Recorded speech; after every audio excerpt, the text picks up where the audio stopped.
여러분을 다시 만나 뵙게 되어 참 기쁩니다. 이 시간 영상을 보고 계신다는 건 아마도 가족 때문에 마음 한편이 무거우신 거 아닌가요? 사실 저도 목사이지만 우리 집 식탁에서는 그냥 남편이고 아빠입니다. 아내와 다투기도 하고 자녀들 때문에 속상할 때도 있습니다.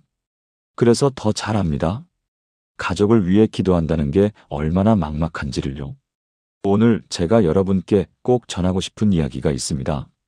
지금부터 들려드릴 7가지 말씀은 제가 지난 15년 목회하면서 직접 보고 경험한 것들입니다.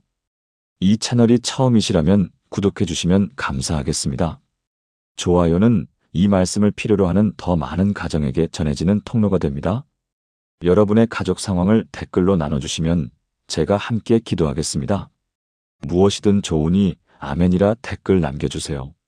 그리고 이 말씀이 꼭 필요한 분이 떠오르신다면 주저 말고 영상을 보내주세요. 자, 그럼 제 이야기부터 솔직하게 나눠보겠습니다. 목사인 제가 부끄러운 고백을 하나 하겠습니다. 몇 년 전 우리 교회 김경애 집사님이 제게 전화를 하셨습니다. 전화기 너머로 울먹이는 목소리가 들렸습니다. 목사님, 제 가족을 위해 기도 좀 해주세요. 목소리가 떨리고 계셨습니다. 남편은 사업에 실패한 후 매일 술만 마시고, 큰아들은 직장에서 해고당한 후 방에만 틀어박혀 있고, 작은 딸은 결혼 준비 중인데 시댁과 심하게 싸워서 지금 파혼 위기입니다. 잠시 침묵이 흘렀습니다. 저는 이제 어떻게 기도해야 할지 모르겠어요. 하나님이 정말 우리 가족을 보고 계시는 건지 의심이 들어요. 그날 밤 저는 김 집사님을 위해 간절히 기도했습니다. 그런데 기도하면서 문득 이런 생각이 들었습니다. 나는 내 가족을 위해 얼마나 간절히 기도했었나? 솔직히 고백합니다. 목사인 저도 제 가족을 위해 제대로 기도한 적이 별로 없었습니다. 교인들의 가족을 위해서는 열심히 기도하면서 정작 제 아내를 위해, 제 자녀들을 위해, 제 부모님을 위해서는 형식적인 기도만 해왔던 것입니다. 여러분도 혹시 그런 적 있으신가요? 다른 사람을 위해서는 눈물로 기도하면서 정작 내 가족을 위해서는 하나님, 우리 가족 축복해 주세요라는 짧은 기도만 반복하고 계신 건 아닌가요? 그런데 그날 밤부터 저는 성경을 펼쳤습니다. 가족을 위한 기도에 대해 하나님께서 무엇이라고 말씀하시는지 찾기 시작했습니다. 그리고 발견했습니다. 성경에는 가족을 위한 기도의 능력이 분명하게 기록되어 있었습니다. 저는 그 말씀들을 하나하나 적어서 김 집사님께 전해드렸습니다. 집사님, 이 말씀들을 붙잡고 매일 가족을 위해 기도해 보세요. 3개월이 지났습니다. 어느 주일 예배 후 김 집사님이 제게 달려오셨습니다. 얼굴이 환하게 빛나고 계셨습니다. 눈물을 글썽이며 이렇게 말씀하셨습니다. 목사님, 기적이에요. 정말 기적이에요. 남편이 술을 끊고 새벽 기도에 나오기 시작했어요. 큰아들이 더 좋은 회사에 취직했어요. 그리고 작은 딸이 어제 시어머니께 전화해서 화해했어요. 저는 그 순간 깨달았습니다. 하나님은 우리 가족을 위한 기도를 들으시고 반드시 응답하신다는 것을요. 오늘 여러분께 그 7가지 말씀을 나누려고 합니다. 지금 자녀 때문에, 부모님 때문에, 배우자 때문에, 부부 관계 때문에 마음이 무너져 있으신가요? 이 말씀들을 붙잡고 기도하십시오. 하나님께서 반드시 여러분의 가족에게 기적을 행하실 것입니다. 마땅히 행할 길을 아이에게 가르치라. 그리하면 늙어도 그것을 떠나지 아니하리라. 여러분, 혹시 지금 자녀 때문에 밤잠을 설치고 계신가요? 공부를 하지 않아서, 게임만 해서, 교회를 나오지 않아서, 나쁜 친구들과 어울려서, 취업이 안 돼서, 결혼 문제로, 손주들 문제로 마음이 찢어지는 것 같으신가요? 자녀를 위해 기도하려고 무릎을 꿇는데 눈물만 나고 무슨 말로 기도해야 할지 모를 때가 있지요. 하나님, 제 자녀를 도와주세요라고만 반복하다가 기도를 마칠 때가 얼마나 많습니까? 그런데 하나님께서는 자녀를 위한 기도에 대해 분명한 약속을 주셨습니다. 성경은 이렇게 말씀하십니다. 마땅히 행할 길을 아이에게 가르치라. 그리하면 늙어도 그것을 떠나지 아니하리라. 잠언 22장 6절. 이 말씀은 단순한 교육 지침이 아닙니다. 이것은 부모의 기도에 대한 하나님의 약속입니다. 히브리어 원문을 보면 가르치라는 단어는 하나크인데 이것은 단순히 지식을 전달하는 것이 아니라 봉헌하다 하나님께 드리다는 의미를 담고 있습니다. 즉, 자녀를 하나님께 드리는 것입니다. 그리고 마땅히 행할 길은 히브리어로 피다르코인데 이것은 그 아이 고유의 길, 하나님께서 그 자녀를 위해 예비하신 길을 의미합니다. 여러분, 이해가 되시나요? 하나님께서는 여러분의 자녀를 위해 이미 특별한 계획을 가지고 계십니다. 그 계획은 여러분이 원하는 대학, 여러분이 원하는 직장, 여러분이 원하는 배우자가 아닐 수도 있습니다. 하지만 그것은 하나님께서 그 자녀를 위해 예비하신 최선의 길입니다. 그렇다면 부모가 할 일은 무엇입니까? 자녀를 하나님께 기도로 드리고 하나님의 길로 인도해달라고 간구하는 것입니다. 그러면 늙어도 그것을 떠나지 아니하리라는 약속이 성취됩니다. 여기서 늙어도는 단순히 나이가 들어서가 아니라 평생 동안 죽을 때까지라는 의미입니다. 지금은 방황하고 있을지라도, 지금은 하나님을 떠나 있을지라도 부모가 기도로 하나님께 드린 자녀는 반드시 돌아옵니다. 제가 실제로 목격한 이야기를 들려드리겠습니다. 인천에 사시는 이순자 권사님 58세은 큰아들 준호 32세 때문에 15년 동안 눈물로 기도해왔습니다. 준호는 고등학교 2학년 때부터 교회를 나오지 않았습니다. 대학에 진학했지만 1학년을 마치고 자퇴했습니다. 그 후로 아르바이트를 전전하며 방황했습니다. 이 권사님은 매일 새벽마다 무릎을 꿇고 울면서 기도했습니다. 하나님, 제 아들을 돌아오게 해주세요. 그런데 아무리 기도해도 아들은 변하지 않았습니다. 오히려 점점 더 멀어지는 것 같았습니다. 이 권사님은 절망했습니다. 하나님, 제 기도를 들어주세요. 제발요. 그러던 어느 날, 이 권사님은 이 말씀을 붙잡게 되었습니다. 마땅히 행할 길을 아이에게 가르치라. 그리하면 늙어도 그것을 떠나지 아니하리라. 그 순간 깨달았습니다. 내가 원하는 길이 아니라 하나님께서 준호를 위해 예비하신 길이 있구나. 그날부터 이 권사님의 기도가 바뀌었습니다. 하나님, 준호를 제 뜻대로가 아니라 주님의 뜻대로 인도해 주세요. 주님께서 준호를 위해 예비하신 길을 가게 해주세요. 3개월 후 준호에게 놀라운 일이 일어났습니다.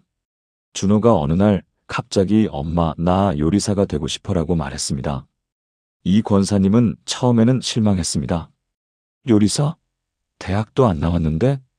하지만 기도하면서 깨달았습니다. 이것이 하나님께서 준호를 위해 예비하신 길인가 보다. 준호는 요리학원에 등록했습니다. 그리고 한 식당에서 보조로 일하기 시작했습니다. 처음에는 힘들어했지만 점점 실력이 늘었습니다. 2년 후 준호는 그 식당의 주방장이 되었습니다. 그리고 작년 준호는 자기 식당을 오픈했습니다. 더 놀라운 것은 그 다음이었습니다. 준호가 어느 주일 15년 만에 교회에 나왔습니다. 예배 후 준호는 이 권사님께 이렇게 말했습니다. 엄마, 내가 요리하면서 깨달았어. 하나님이 나를 위해 이 길을 준비하셨다는 걸. 이제야 하나님께 감사드리고 싶어. 이 권사님은 그 자리에서 엉엉 울었습니다. 15년 동안의 기도가 응답된 순간이었습니다. 여러분, 지금 자녀가 여러분이 원하는 길을 가지 않아서 속상하신가요? 하나님께서는 그 자녀를 위한 특별한 계획을 가지고 계십니다. 이 말씀을 붙잡고 기도하십시오. 함께 기도해 보시겠습니까? 사랑하는 하나님 아버지, 제 자녀를 주님께 드립니다. 제가 원하는 길이 아니라 주님께서 제 자녀를 위해 예비하신 마땅히 행할 길로 인도해 주소서. 지금은 방황하는 것처럼 보여도 주님의 약속을 믿습니다. 늙어도 그 길을 떠나지 않을 것을 믿습니다. 제 자녀의 평생을 주님께 맡기며 신뢰합니다. 예수님의 이름으로 기도합니다. 아멘.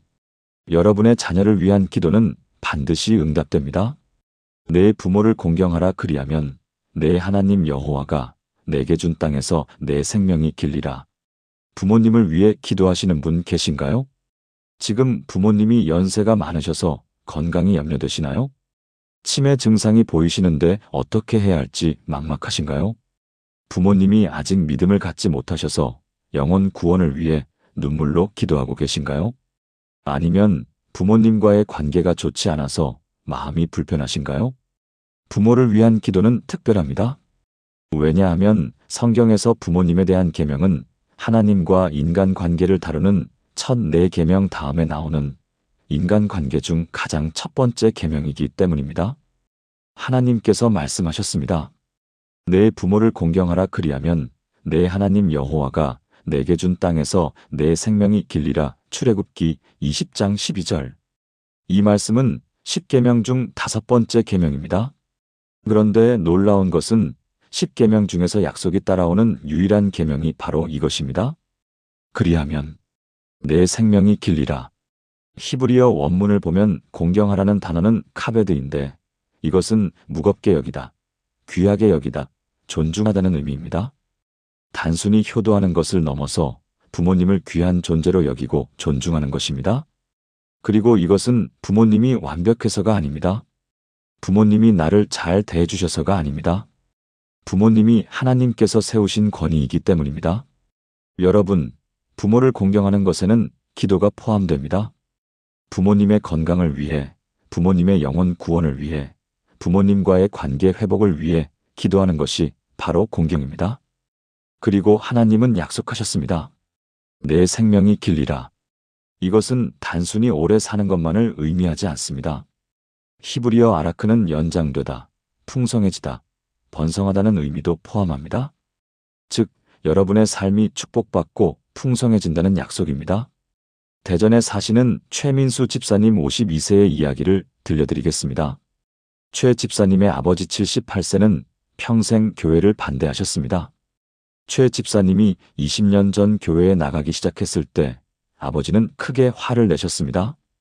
예수 믿으면 집에서 나가. 그 후로 아버지와 최 집사님의 관계는 멀어졌습니다. 명절에 집에 가도 아버지는 최 집사님과 말을 거의 하지 않으셨습니다. 최 집사님은 마음이 너무 아팠습니다. 아버지와 화해하고 싶다. 아버지가 예수님을 영접하시길 간절히 원한다. 그런데 어떻게 해야 할지 방법을 몰랐습니다. 5년 전 최 집사님은 이 말씀을 묵상하다가 깨달음을 얻었습니다. 내 부모를 공경하라. 내가 아버지를 공경했나? 아니다. 나는 아버지가 예수 믿기를 원했지. 아버지 그 자체를 귀하게 여기지 않았다. 그날부터 최 집사님의 태도가 바뀌었습니다. 매일 새벽마다 아버지를 위해 기도했습니다. 하나님, 제 아버지를 축복해 주세요. 아버지의 건강을 지켜주시고 아버지와의 관계를 회복시켜 주세요. 그리고 매주 토요일마다 아버지께 전화를 드렸습니다. 처음에는 아버지가 퉁명스럽게 대답하셨습니다. 하지만 최 집사님은 포기하지 않았습니다. 아버지, 건강하세요? 제가 이번 주말에 들를게요. 한 달에 한 번씩 고향에 내려가 아버지를 뵙기 시작했습니다.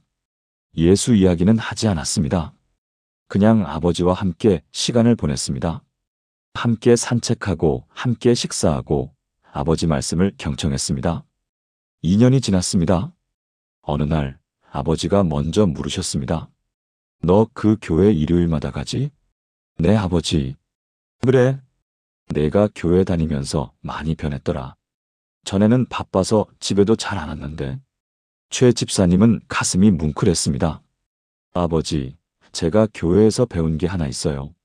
부모를 공경하라는 거요. 3년째 되던 해 아버지가 갑자기 쓰러지셨습니다. 병원에 입원하셨습니다.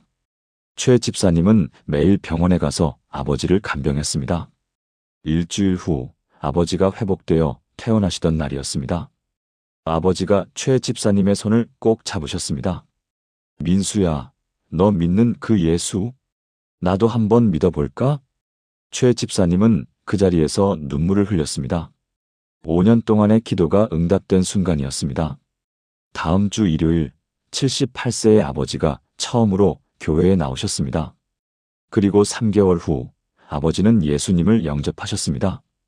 지금 아버지는 매주 수요 기도회와 주일 예배에 빠지지 않고 출석하고 계십니다. 여러분, 부모님을 위한 기도를 포기하지 마십시오. 부모님의 연세가 많으셔도, 부모님이 완고하셔도, 부모님과의 관계가 좋지 않아도 하나님의 약속은 변하지 않습니다. 함께 기도하시겠습니까? 사랑하는 하나님 아버지, 제 부모님을 주님께 드립니다. 부모님의 건강을 지켜주시고 부모님과의 관계를 회복시켜 주시고 무엇보다 부모님의 영혼이 구원받게 하소서.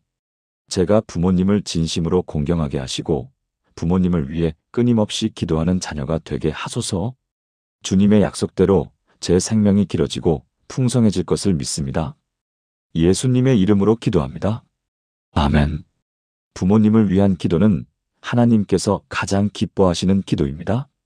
남편들아, 이와 같이 지식을 따라 너희 아내와 동거하고 그를 더 연약한 그릇이라 인정하여 귀히 여기라. 그들도 생명의 은혜를 함께 이어받을 자니라. 결혼 생활이 처음 시작했을 때를 기억하시나요? 설렘과 기대로 가득했던 그때를요. 그런데 시간이 흐르면서 어느새 배우자는 가장 가까운 사람에서 가장 이해하기 어려운 사람이 되어버린 적은 없으신가요? 남편 때문에 속이 상할 때가 있으시죠? 아내 때문에 답답할 때가 있으시죠? 말 한마디에 서로 상처 주고 작은 일로 다투고 점점 대화가 줄어들고 마음의 거리가 멀어지는 것 같은 느낌이 드실 때가 있으시죠? 그런데 여러분, 배우자를 위해 진심으로 기도해 보신 적이 있으신가요? 하나님, 우리 남편을 변화시켜 주세요라는 기도가 아니라 하나님, 우리 남편을 축복해 주세요라는 진심 어린 기도 말입니다. 성경은 배우자를 대하는 태도에 대해 명확하게 말씀하십니다. 남편들아, 이와 같이 지식을 따라 너희 아내와 동거하고 그를 더 연약한 그릇이라 인정하여 귀히 여기라. 그들도 생명의 은혜를 함께 이어받을 자니라. 베드로전서 3장 7절. 이 말씀은 남편들에게 주신 말씀이지만 배우자를 대하는 근본 원리는 남편과 아내 모두에게 적용됩니다. 귀히 여기라. 이것이 핵심입니다. 헬라어 원문을 보면 귀히 여기다는 팀에인데 이것은 귀한 가치로 대하다, 존귀하게 섬기다는 의미입니다. 배우자를 하나님께서 내게 주신 가장 귀한 선물로 대하는 것입니다. 그리고 생명의 은혜를 함께 이어받을 자라는 표현을 보십시오. 배우자는 단순히 함께 사는 동반자가 아닙니다. 영원한 생명의 은혜를 함께 나누는 하나님 앞에서 하나 된 존재입니다. 그렇다면 우리가 배우자를 위해 기도할 때 어떻게 기도해야 합니까? 하나님, 저 사람 좀 고쳐주세요가 아니라 하나님, 제 배우자를 축복하시고 귀하게 사용해 주세요라고 기도해야 합니다. 광주에 사시는 박정숙 집사님 47세과 남편 이재훈 씨 49세의 이야기입니다. 결혼 20년 차, 이들 부부는 사실상 별거 상태였습니다. 같은 집에 살지만 대화가 거의 없었습니다. 아침에 남편이 출근할 때 다녀오세요도 하지 않았습니다. 저녁에 남편이 퇴근해도 각자 방에서 시간을 보냈습니다. 박 집사님은 남편이 너무 무관심하다고 생각했습니다. 집에 와도 나한테 관심이 없어. 애들한테도 관심이 없어. 그냥 일만 하고 TV만 봐. 남편 이재훈 씨는 아내가 너무 잔소리가 심하다고 생각했습니다. 뭘 해도 만족을 몰라. 내가 돈 벌어오는 것도 고맙게 생각 안 해. 둘 다 상대방을 비난했습니다. 둘 다 상대방이 먼저 변해야 한다고 생각했습니다. 박 집사님은 교회에 다녔지만 남편을 위한 기도는 하지 않았습니다. 솔직히 남편을 위해 기도하고 싶지도 않았습니다. 2년 전 박 집사님은 신방온 목사님께 고민을 털어놓았습니다. 목사님, 저희 부부는 끝난 것 같아요. 이혼은 안 하겠지만 그냥 남남처럼 살 것 같아요. 목사님이 이 말씀을 나눠주셨습니다. 집사님, 남편을 귀히 여기고 계십니까? 남편을 위해 기도해 보셨습니까? 박 집사님은 솔직히 대답했습니다. 아니요. 귀할 게 뭐가 있어요? 기도는 무슨요? 목사님이 말씀하셨습니다. 집사님, 한번 시도해 보세요. 30일 동안 매일 남편을 위해 기도해 보세요. 남편의 변화를 구하는 게 아니라 남편의 축복을 위해 기도해 보세요. 박 집사님은 반신반의했지만 시작했습니다. 매일 새벽 5시 30분 무릎을 꿇고 남편을 위해 기도했습니다. 처음 일주일은 형식적이었습니다. 하나님, 우리 남편 축복해 주세요. 그게 전부였습니다. 그런데 2주째부터 기도가 달라지기 시작했습니다. 남편의 힘든 점이 보이기 시작했습니다. 회사에서 스트레스가 많구나. 책임감 때문에 무거운 짐을 지고 있구나. 3주째 박 집사님은 눈물로 기도했습니다. 하나님, 우리 남편이 회사에서 힘들어하고 있어요. 남편에게 힘을 주시고 지혜를 주세요. 남편의 일이 잘 되게 해주세요. 30일째 되던 날, 박 집사님은 깨달았습니다. 내가 변해야 하는구나. 남편이 변하는 게 아니라. 그날 저녁, 박 집사님은 20년 만에 처음으로 남편이 퇴근하자마자 따뜻하게 맞이했습니다. 여보, 수고했어요. 밥 먹어요. 남편은 깜짝 놀랐습니다. 응. 어색했지만 함께 식사했습니다. 그날 밤, 남편이 처음으로 물었습니다. 당신, 무슨 일 있어? 아니, 그냥 당신이 고생하는 게 보여서. 남편의 눈이 촉촉해졌습니다. 그 후로 조금씩 변화가 시작되었습니다. 박 집사님은 매일 남편을 위해 기도했습니다. 6개월 후, 남편이 교회에 나오기 시작했습니다. 1년 후, 남편은 예수님을 영접했습니다. 지금 이 부부는 교회에서 부부 소그룹 리더로 섬기고 있습니다. 박 집사님은 간증합니다. 남편이 변한 게 아니에요. 제가 변했어요. 제가 남편을 위해 기도하기 시작하면서 제 마음이 변했고, 제 태도가 변했고, 그게 남편에게 전해진 거예요. 여러분, 배우자를 위해 기도하십시오. 배우자를 귀히 여기는 마음으로 기도하십시오. 함께 기도하시겠습니까? 사랑하는 하나님 아버지, 제 배우자를 주님께 드립니다. 제 배우자를 귀하게 여기고 사랑하게 하소서. 제 배우자의 일이 잘 되게 하시고 건강을 지켜주시고 마음의 평안을 주소서. 우리가 생명의 은혜를 함께 이어받는 한 몸임을 기억하며 서로를 위해 기도하는 부부가 되게 하소서. 예수님의 이름으로 기도합니다. 아멘. 배우자를 위한 기도는 결혼 생활을 회복시키는 가장 강력한 능력입니다. 그러므로 사람이 부모를 떠나 그의 아내와 합하여 그 둘이 한 육체가 될지니 부부 관계가 어렵다고 느끼신 적 있으신가요? 서로 사랑하는데도 자꾸 부딪히고 이해하려고 해도 이해가 안 되고 대화하려고 해도 대화가 안 되고 점점 서로에게서 멀어지는 것 같은 느낌을 받으신 적 있으신가요? 특히 결혼 생활이 10년, 20년 넘어가면서 열정은 식고 권태만 남은 것 같다고 느끼시나요? 아니면 큰 상처를 주고받아서 관계가 깨진 것 같으신가요? 그런데 여러분, 부부 관계는 하나님께서 만드신 가장 신비로운 관계입니다. 성경은 이렇게 선포합니다. 그러므로 사람이 부모를 떠나 그의 아내와 합하여 그 둘이 한 육체가 될지니 에베소서 5장 31절. 이 말씀은 단순한 은유가 아닙니다. 이것은 영적인 실제입니다. 헬라어 원문을 보면 한 육체는 미아사르크스인데 이것은 하나의 몸, 나눌 수 없는 하나를 의미합니다. 결혼은 두 사람이 함께 사는 것이 아니라 두 사람이 하나가 되는 것입니다. 이것은 하나님께서 친히 만드신 연합입니다. 예수님께서도 말씀하셨습니다. 하나님이 짝지어 주신 것을 사람이 나누지 못할지니라. 마태복음 19장 6절.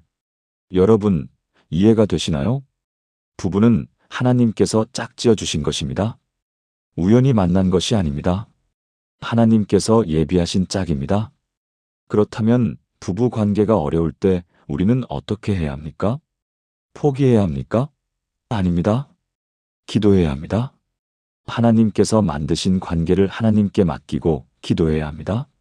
서울에 사시는 김동현 집사님 55세과 아내 최미영 권사님 53세의 이야기를 들려드리겠습니다. 이 부부는 결혼 25년 차였지만 5년 전 큰 위기를 맞았습니다. 김 집사님이 사업에 실패하면서 빚이 3억 원 생겼습니다. 집을 팔아야 했습니다. 전세로 이사했습니다. 김 집사님은 좌절했습니다. 자존감이 바닥으로 떨어졌습니다. 아내를 대하기가 미안하고 부끄러웠습니다. 최 권사님도 힘들었습니다. 갑자기 생활이 어려워졌습니다. 파트타임 일을 시작해야 했습니다. 두 사람은 스트레스 때문에 자주 다투기 시작했습니다. 당신 때문에 우리가 이렇게 됐잖아. 미안해. 내가 잘못했어. 미안하다고 해결돼. 이제 어떻게 살라고? 김 집사님은 점점 말을 잃었습니다. 집에 와도 방에만 들어가 있었습니다. 최 권사님도 지쳤습니다. 이제 끝인가? 이 사람과 더 이상 함께 못 살 것 같아 이혼을 생각했습니다. 그러던 어느 날, 최 권사님은 부부 세미나에 참석했습니다. 강사 목사님이 이 말씀을 나눴습니다. 그 둘이 한 육체가 될지니. 그리고 이렇게 말씀하셨습니다. 부부는 두 사람이 아닙니다. 하나입니다. 한 사람이 힘들면 다른 사람도 힘듭니다. 한 사람이 무너지면 다른 사람도 무너집니다. 하지만 반대도 참입니다. 한 사람이 일어서면 다른 사람도 일어섭니다. 한 사람이 기도하면 다른 사람도 회복됩니다. 최 권사님은 그 자리에서 깨달았습니다. 남편이 힘든 게 아니라 우리가 힘든 거구나. 남편이 무너진 게 아니라 우리가 무너진 거구나. 그날 밤부터 최 권사님은 기도하기 시작했습니다. 하나님, 우리 부부를 회복시켜 주세요. 우리는 한 몸입니다. 우리를 다시 일으켜 세워주세요. 매일 새벽마다 기도했습니다. 그리고 남편을 대하는 태도를 바꿨습니다. 여보, 우리 함께 힘내요. 당신만의 잘못이 아니에요. 우리 문제예요. 우리 함께 이겨내요. 김 집사님은 처음에는 믿기지 않았습니다. 하지만 아내가 계속 격려하자 조금씩 마음이 열렸습니다. 당신이 이렇게 말해주니까 힘이 나. 두 사람은 함께 무릎을 꿇고 기도하기 시작했습니다. 하나님, 우리 부부를 도와주세요. 3개월 후, 김 집사님이 새로운 일을 시작했습니다. 처음에는 작은 일이었지만 성실하게 일했습니다. 1년 후 수입이 안정되기 시작했습니다. 2년 후 빚을 절반 갚았습니다. 지금은 거의 다 갚아가고 있습니다. 더 중요한 것은 이 부부의 관계였습니다. 오히려 어려움을 통해 더 깊은 사랑을 발견했습니다. 최 권사님은 고백합니다. 전에는 남편이 돈을 잘 벌어오는 사람이라고 생각했어요. 그런데 이제는 남편이 하나님께서 저와 합하게 하신 한 몸이라는 걸 알았어요. 우리는 둘이 아니라 하나예요. 김 집사님도 고백합니다. 아내가 저를 포기하지 않고 끝까지 함께 해줘서 감사해요. 우리가 한 몸이라는 게 뭔지 이제 알아요. 여러분, 부부 관계가 힘드십니까? 두 사람이 아니라 한 몸입니다.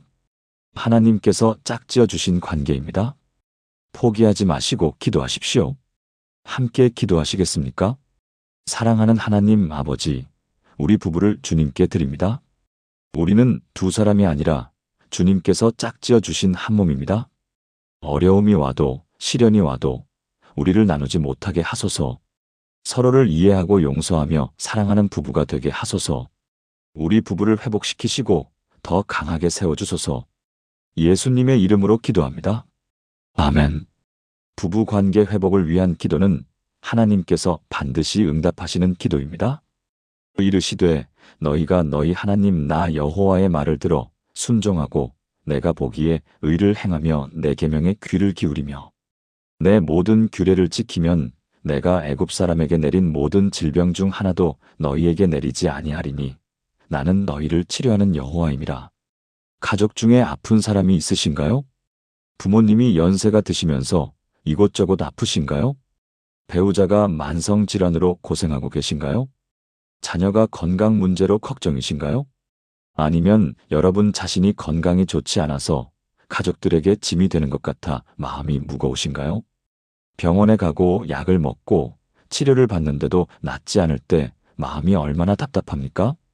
특히 사랑하는 가족이 아플 때 내가 대신 아팠으면 좋겠다는 생각 드실 때가 있지요. 그런데 여러분, 하나님은 치료하시는 분이십니다.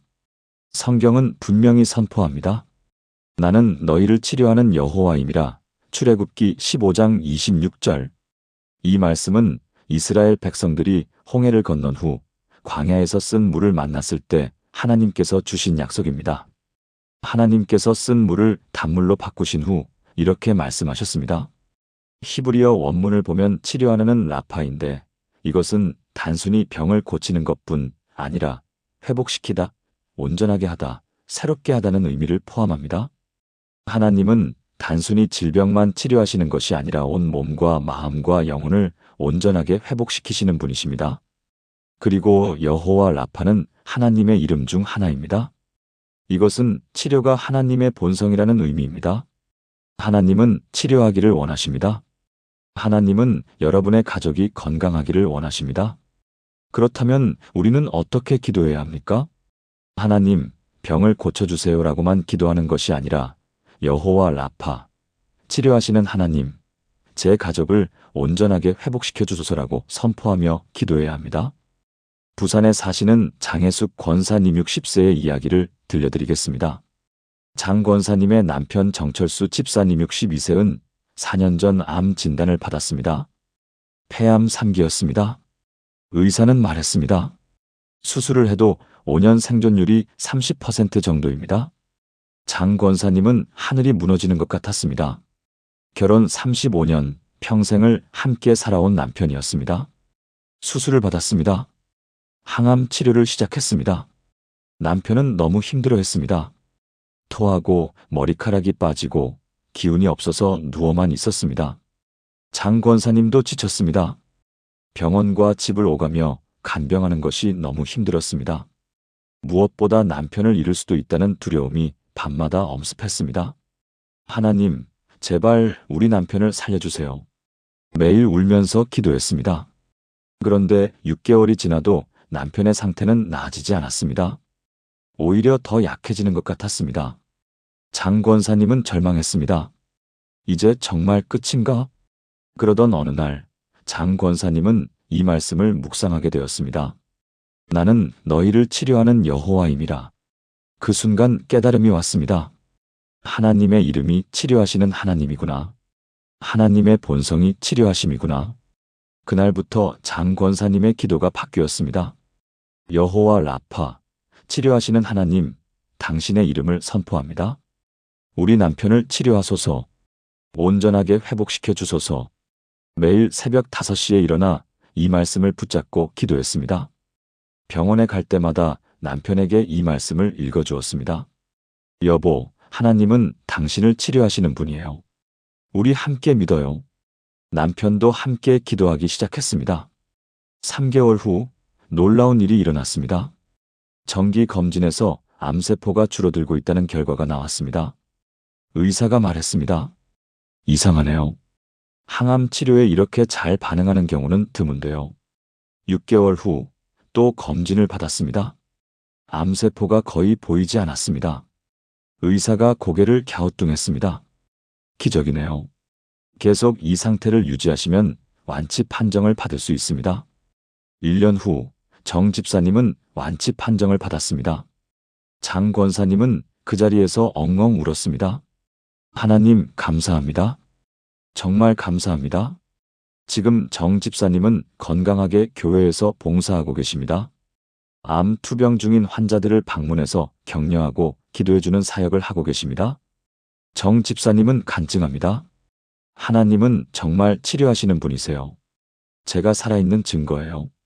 장 권사님은 고백합니다. 제가 기도했기 때문에 남편이 나은 게 아니에요. 하나님의 이름이 여호와 라파시기 때문에 남편이 나은 거예요. 하나님의 본성이 치료하심이기 때문이에요. 여러분, 가족 중에 아픈 사람이 있으십니까? 하나님의 이름을 선포하십시오. 여호와 라파, 치료하시는 하나님. 함께 기도하시겠습니까? 사랑하는 하나님 아버지, 당신의 이름은 여호와 라파, 치료하시는 하나님이십니다. 제 가족의 질병을 치료하소서. 모든 아픔과 고통에서 회복시켜 주소서.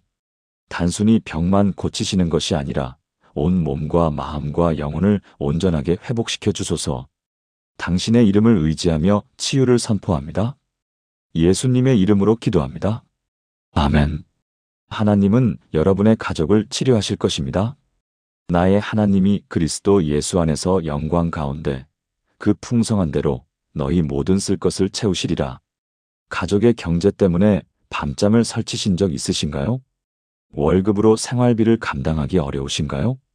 자녀 교육비, 부모님 병원비, 집 대출 이자 때문에 빚이 늘어나고 계신가요? 사업이 어려워서 직원 월급 주기도 힘드신가요? 아니면 갑자기 예상치 못한 지출이 생겨서 어떻게 해야 할지 막막하신가요? 돈 문제는 정말 현실적인 문제입니다. 기도한다고 갑자기 돈이 생기는 것도 아니고 믿음만으로 빚이 사라지는 것도 아닙니다. 그래서 많은 그리스도인들이 경제 문제에 대해서는 기도하기를 주저합니다. 이런 걸 기도해도 되나? 이건 내가 열심히 일해서 해결해야 하는 거 아닌가?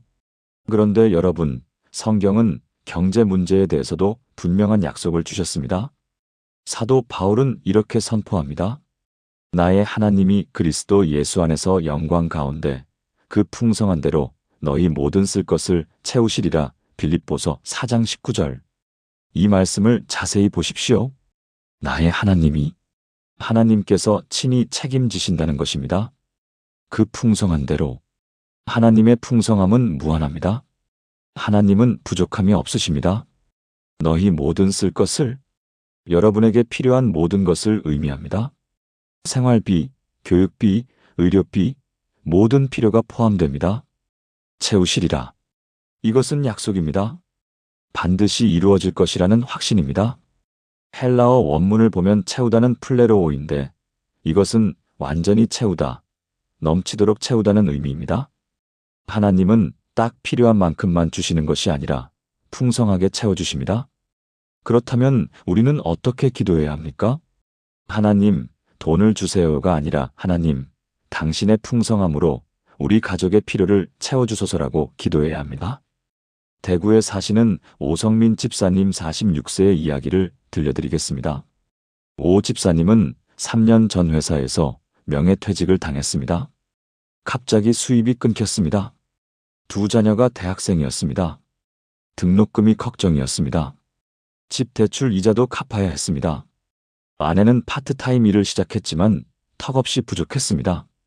오 집사님은 재취업을 시도했지만 쉽지 않았습니다. 나이가 많다는 이유로 계속 떨어졌습니다. 6개월이 지나자 저축했던 돈이 바닥났습니다. 오 집사님은 절망했습니다. 이제 어떻게 하나? 자녀들 학교를 그만두게 해야 하나? 하나님께 원망하는 마음도 들었습니다. 하나님, 제가 평생 교회 다니고 11조 드렸는데 왜 이렇게 하십니까? 그러던 어느 날, 오 집사님은 새벽 기도회에서 이 말씀을 듣게 되었습니다. 나의 하나님이 그리스도 예수 안에서 영광 가운데 그 풍성한 대로 너희 모든 쓸 것을 채우시리라. 목사님이 설교 중에 말씀하셨습니다.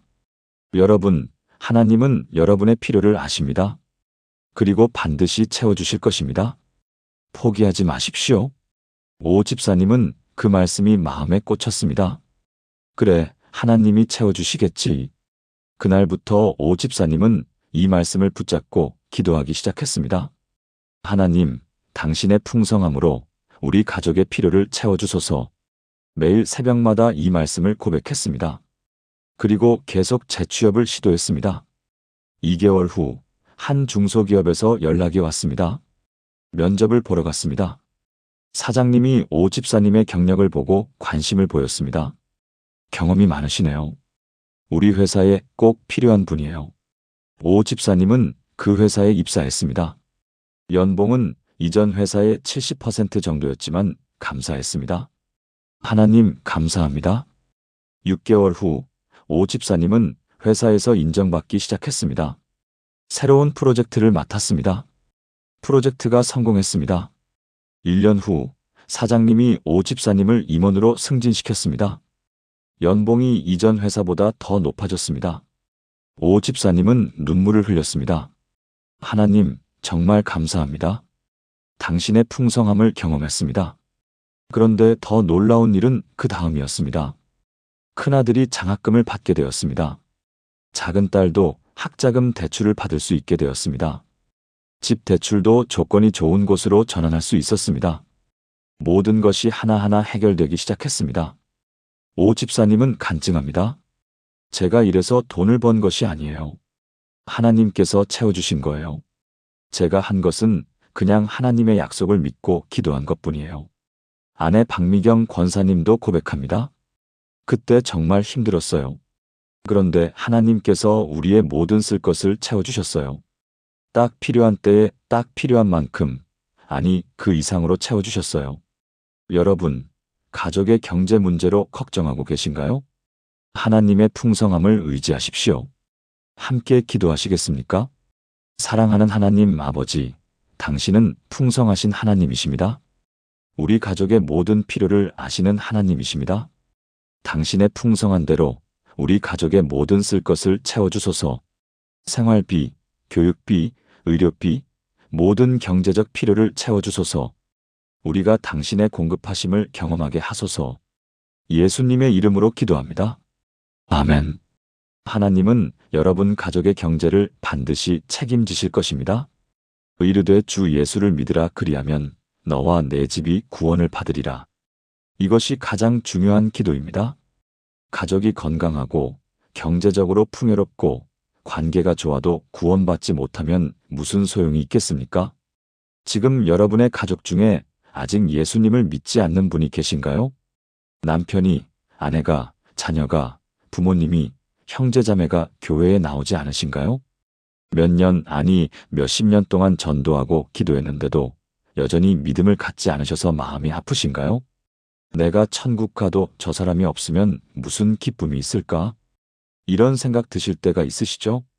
그런데 여러분, 하나님께서는 가족의 구원에 대해 놀라운 약속을 주셨습니다. 사도 바울이 빌립보 감옥에서 간수에게 이렇게 말했습니다. 주 예수를 믿으라 그리하면 너와 내 집이 구원을 받으리라. 사도행전 16장 31절. 이 말씀을 자세히 보십시오. 너와 내 집이 개인만 구원받는 것이 아닙니다. 가족이 함께 구원받습니다. 헬라어 원문을 보면 내 집은 호오이코스 수인데 이것은 너의 가정, 너의 가족 전체를 의미합니다. 하나님의 구원은 개인에게만 임하는 것이 아니라 가정 전체에 임합니다. 한 사람이 주 예수를 믿으면 그 가정 전체에 구원의 문이 열립니다. 이것은 하나님의 약속입니다. 그렇다면 왜 우리 가족은 아직도 믿지 않을까요? 때가 되지 않았기 때문입니다. 하나님께서는 각 사람마다 구원받을 때를 예비해 두셨습니다. 우리가 할 일은 포기하지 않고 계속 기도하는 것입니다. 울산에 사시는 정은희 권사님 65세의 이야기를 마지막으로 들려드리겠습니다. 정 권사님은 35년 전 예수님을 영접했습니다. 그때 남편 김광수 씨 67세는 격렬하게 반대했습니다. 교회 가지 마. 그게 다 사기야. 정 권사님은 남편 몰래 교회에 다녔습니다. 새벽 기도는 남편이 출근한 후에 갔습니다. 주일에는 친정에 간다고 거짓말하고 교회에 갔습니다. 마음이 너무 아팠습니다. 하나님, 이렇게까지 해야 합니까? 하지만 포기할 수 없었습니다. 정 권사님에게는 확신이 있었습니다. 언젠가 남편도 반드시 교회에 나올 것이다. 10년이 지났습니다. 남편은 여전히 교회를 반대했습니다. 20년이 지났습니다. 남편은 조금 누그러졌지만 여전히 교회에 나오지 않았습니다. 30년이 지났습니다.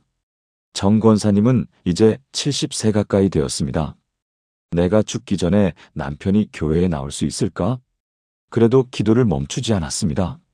하나님, 우리 남편이 주 예수를 믿게 하소서. 우리 집이 구원받게 하소서. 35년째 되던 해, 남편에게 큰 사건이 일어났습니다. 평생 건강하던 남편이 갑자기 쓰러졌습니다. 뇌출혈이었습니다. 응급실에 실려갔습니다. 수술을 받았습니다. 의사가 말했습니다. 생명은 건졌는데 후유증이 올 수 있습니다. 정 권사님은 병실에서 무릎을 꿇고 울면서 기도했습니다. 하나님, 우리 남편을 살려주세요. 그리고 주님을 믿게 해주세요. 2주 후 남편이 의식을 회복했습니다. 정 권사님이 손을 잡고 말했습니다. 여보, 하나님이 당신을 살리셨어요. 남편이 눈물을 흘렸습니다. 그래, 내가 죽을 뻔했지. 그런데 살았어. 퇴원 후 남편이 처음으로 말했습니다. 여보, 나도 당신 따라 교회 한번 가볼까? 정 권사님은 믿을 수 없었습니다. 35년 만에 처음 듣는 말이었습니다. 정말? 응. 하나님이 정말 있는지 나도 확인해 보고 싶어. 다음 주일 67세의 김광수 씨가 처음으로 교회에 발을 들여놓았습니다. 예배를 드렸습니다. 남편이 눈물을 흘렸습니다. 이게 이런 거였구나. 여보, 미안해. 35년 동안 반대해서 미안해. 3개월 후 김광수 씨는 예수님을 영접했습니다. 6개월 후 침례를 받았습니다. 지금 이 부부는 함께 교회에서 봉사하고 계십니다. 노부부 소그룹 리더로 섬기고 있습니다. 김 집사님은 간증합니다. 35년 동안 아내가 저를 위해 기도했대요. 저는 몰랐어요. 이제야 알았어요. 하나님께서 저를 포기하지 않으셨다는 걸요. 정 권사님은 눈물로 고백합니다. 35년이 길었지만 후회하지 않아요. 하나님의 약속은 반드시 이루어져요. 너와 내 집이 구원을 받으리라. 이 말씀이 참말이에요. 여러분, 가족의 구원을 위해 기도하십시오. 10년이 걸려도, 20년이 걸려도, 30년이 걸려도 포기하지 마십시오. 하나님의 약속은 반드시 이루어집니다. 함께 기도하시겠습니까? 사랑하는 하나님 아버지, 제 가족의 구원을 위해 기도합니다. 주 예수를 믿으라 그리하면 너와 내 집이 구원을 받으리라는 약속을 붙잡습니다. 아직 믿지 않는 제 가족이 주 예수를 믿게 하소서.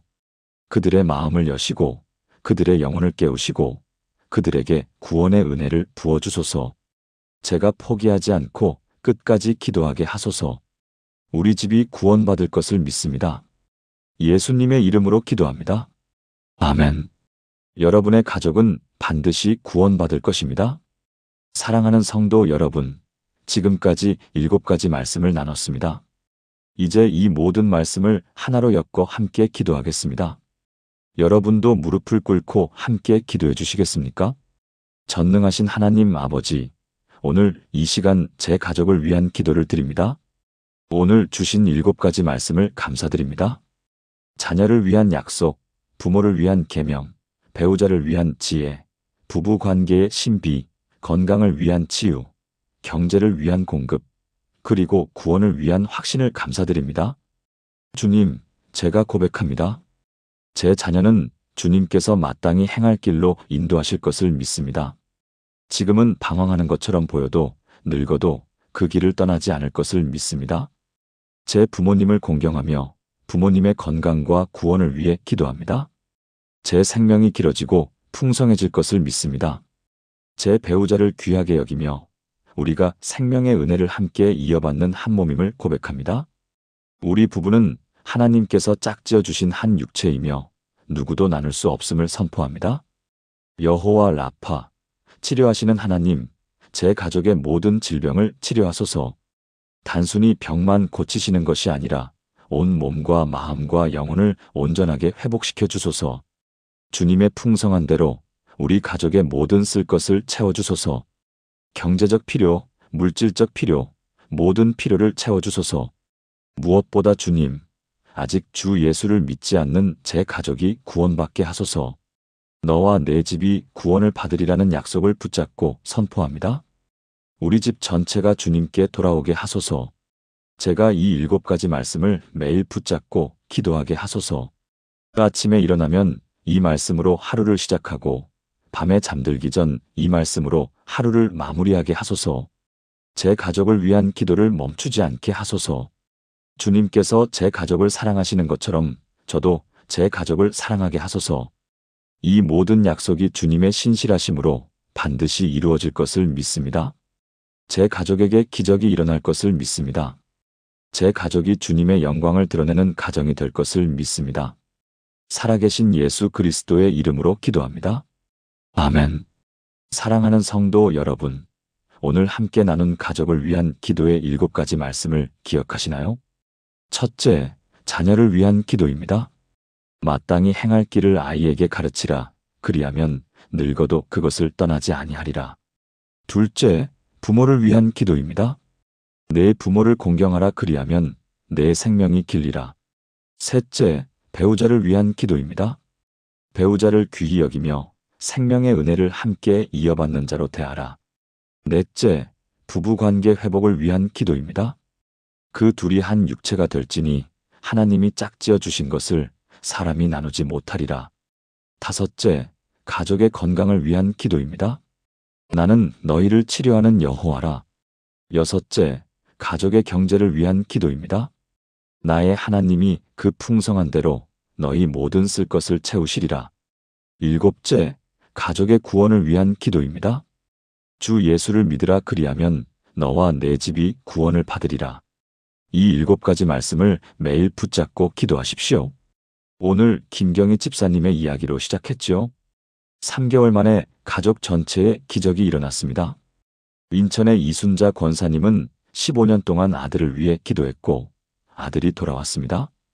대전의 최민수 집사님은 5년 동안 아버지를 위해 기도했고 아버지가 예수님을 영접하셨습니다. 광주의 박정숙 집사님은 30일 동안 남편을 위해 기도했고 부부 관계가 회복되었습니다. 서울의 김동현 집사님 부부는 함께 기도하며 위기를 극복했습니다. 부산의 장혜숙 권사님은 남편의 암 완치를 경험했습니다. 대구의 오성민 집사님은 경제적 어려움에서 풍성한 공급을 받았습니다. 울산의 정은희 권사님은 35년 만에 남편이 교회에 나오는 기적을 보았습니다. 여러분의 가족에게도 이런 기적이 일어날 것입니다. 포기하지 마십시오. 계속 기도하십시오. 하나님의 약속은 반드시 이루어집니다. 목사인 제가 부끄러운 고백을 하나 하겠습니다. 몇 년 전 우리 교회 김경희 집사님이 제게 전화를 하셨습니다. 전화기 너머로 울먹이는 목소리가 들렸습니다. 목사님, 제 가족을 위해 기도 좀 해주세요. 목소리가 떨리고 계셨습니다. 남편은 사업에 실패한 후 매일 술만 마시고 큰아들은 직장에서 해고당한 후 방에만 틀어박혀 있고 작은 딸은 결혼 준비 중인데 시댁과 심하게 싸워서 지금 파혼 위기입니다. 잠시 침묵이 흘렀습니다. 저는 이제 어떻게 기도해야 할지 모르겠어요. 하나님이 정말 우리 가족을 보고 계시는 건지 의심이 들어요. 그날 밤 저는 김 집사님을 위해 간절히 기도했습니다. 그런데 기도하면서 문득 이런 생각이 들었습니다. 나는 내 가족을 위해 얼마나 간절히 기도했었나? 솔직히 고백합니다. 목사인 저도 제 가족을 위해 제대로 기도한 적이 별로 없었습니다. 교인들의 가족을 위해서는 열심히 기도하면서 정작 제 아내를 위해, 제 자녀들을 위해, 제 부모님을 위해서는 형식적인 기도만 해왔던 것입니다. 여러분도 혹시 그런 적 있으신가요? 다른 사람을 위해서는 눈물로 기도하면서 정작 내 가족을 위해서는 하나님, 우리 가족 축복해 주세요라는 짧은 기도만 반복하고 계신 건 아닌가요? 그런데 그날 밤부터 저는 성경을 펼쳤습니다. 가족을 위한 기도에 대해 하나님께서 무엇이라고 말씀하시는지 찾기 시작했습니다. 그리고 발견했습니다. 성경에는 가족을 위한 기도의 능력이 분명하게 기록되어 있었습니다. 저는 그 말씀들을 하나하나 적어서 김 집사님께 전해드렸습니다. 집사님, 이 말씀들을 붙잡고 매일 가족을 위해 기도해 보세요. 3개월이 지났습니다. 어느 주일 예배 후 김 집사님이 제게 달려오셨습니다. 얼굴이 환하게 빛나고 계셨습니다. 눈물을 글썽이며 이렇게 말씀하셨습니다. 목사님, 기적이에요. 정말 기적이에요. 남편이 술을 끊고 새벽 기도에 나오기 시작했어요. 큰아들이 더 좋은 회사에 취직했어요. 그리고 작은 딸이 어제 시어머니께 전화해서 화해했어요. 저는 그 순간 깨달았습니다. 하나님은 우리 가족을 위한 기도를 들으시고 반드시 응답하신다는 것을요. 오늘 여러분께 그 7가지 말씀을 나누려고 합니다. 지금 자녀 때문에, 부모님 때문에, 배우자 때문에, 부부 관계 때문에 마음이 무너져 있으신가요? 이 말씀들을 붙잡고 기도하십시오. 하나님께서 반드시 여러분의 가족에게 기적을 행하실 것입니다. 마땅히 행할 길을 아이에게 가르치라. 그리하면 늙어도 그것을 떠나지 아니하리라. 여러분, 혹시 지금 자녀 때문에 밤잠을 설치고 계신가요? 공부를 하지 않아서, 게임만 해서, 교회를 나오지 않아서, 나쁜 친구들과 어울려서, 취업이 안 돼서, 결혼 문제로, 손주들 문제로 마음이 찢어지는 것 같으신가요? 자녀를 위해 기도하려고 무릎을 꿇는데 눈물만 나고 무슨 말로 기도해야 할지 모를 때가 있지요. 하나님, 제 자녀를 도와주세요라고만 반복하다가 기도를 마칠 때가 얼마나 많습니까?